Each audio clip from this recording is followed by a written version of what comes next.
You've probably come across Aloe Yoga, the clothing brand that blew up during the pandemic, thanks in part to celebrities like Kendall Jenner and Jennifer Lopez. To keep up with the explosive demand, Aloe Yoga and its sister company, bella+canvas, opened a sprawling new warehouse in Nevada.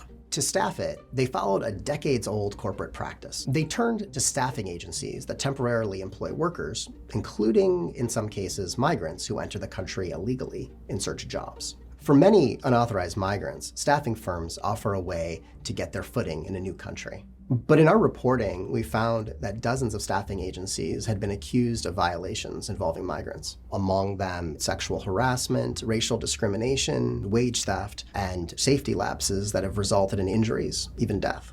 Illegal immigration continues to be a hotly debated subject, with President-elect Donald Trump pledging to deport millions of people and appointing hardliners to posts involving the border. But for years, under both Democratic and Republican administrations, the economy has relied on undocumented migrants to take low-paying jobs that are otherwise difficult to fill.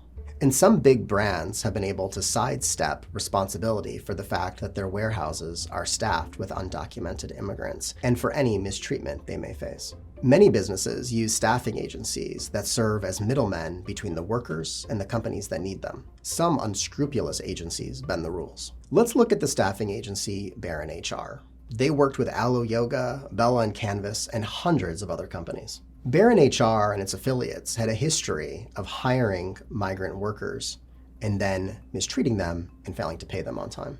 We looked through scores of records, lawsuits, and civil rights complaints and talked to dozens of migrant workers who temped for Baron HR and its affiliates. Employees told us that Baron HR would target undocumented workers because they were less likely to speak up or complain if there were problems. The agency is accused of cutting corners on required expenses such as workers' compensation and payroll taxes. We also reviewed records suggesting that Baron HR owed more than $2 million related to worker injuries.